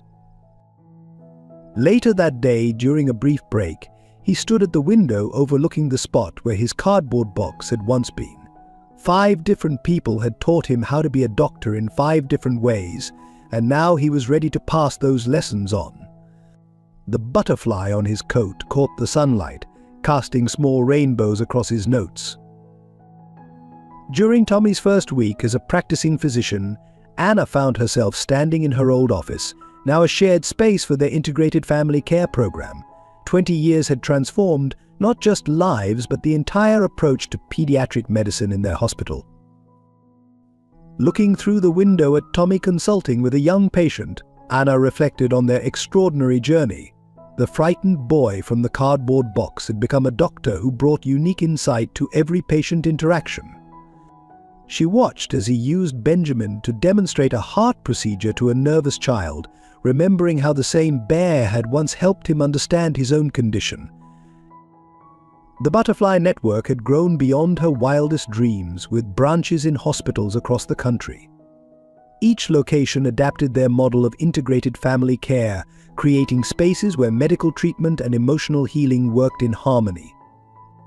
The sight of homeless advocates working alongside specialists had become commonplace, breaking down barriers she'd once thought insurmountable. Her office walls told the story of their revolution in medicine, photographs of countless families helped through their program, academic papers documenting their success, and artwork from grateful children. Among them hung Tommy's original crayon drawing of his butterflies, now framed alongside his medical school diploma. What struck her most was how their personal story had created ripples of change throughout the medical community. Their unconventional family arrangement had paved the way for more inclusive healthcare policies. Hospitals now routinely considered social support systems as crucial components of medical care, not just optional extras. Sometimes she thought, watching Tommy expertly handle a challenging case, the greatest medical breakthroughs aren't about new procedures or medications. They're about remembering that every patient comes with a story, a family, and a need for more than just physical healing. The butterfly pin on her own white coat caught the light, matching the one Tommy wore. These small symbols had become recognized throughout the medical community as markers of a different kind of healing, one that embraced complexity and found strength in unconventional solutions. The most unexpected development came on Tommy's 1-month anniversary as a physician. During a routine board meeting of the Butterfly Network, Richard announced a startling discovery: Meridian Financial's former operations had inadvertently created a network of children in situations similar to Tommy's. Through their money laundering scheme, they had indirectly affected dozens of families who had been forced to make impossible choices. The revelation sparked a new mission for their already revolutionary program. Using the extensive data retrieved from Meridian's collapsed empire, they began identifying and reaching out to these families. Each case echoed Tommy's story in different ways: children separated from parents by circumstance rather than choice, families torn apart by external threats rather than negligence. Tommy took personal interest in these cases, understanding better than anyone the complex emotions involved. The Butterfly Network expanded its scope to include a specialized program for reuniting and healing families fractured by criminal enterprises, turning a dark legacy into a force for healing. The final piece fell into place when Sarah and David discovered that their original evidence against Meridian had documented more than just financial crimes. Hidden in the complex paper trail were connections to other medical institutions where similar situations had played out. This information became the foundation for a nationwide initiative to identify and support children whose medical care had been compromised by criminal activities. As Tommy stood before the board, presenting his plan for this new branch of their work, he embodied everything their journey had been about: the transformation of trauma into healing, of fear into hope, of individual struggle into systemic change. Every butterfly effect, he concluded, starts with a single beat of wings. We started with one cardboard box. Now we have the chance to help rewrite hundreds of similar stories. Dear wonderful viewers, your support means everything to us. If this touching story has moved you, please take a moment to subscribe to our channel and join our growing family of compassionate souls. Hit that like button to help us reach more hearts, and share this video with your loved ones, because beautiful stories deserve to be shared. We'd love to hear your thoughts and emotions in the comments below. How did Tommy's journey touch your heart? Would you like to hear part 2 of this incredible story?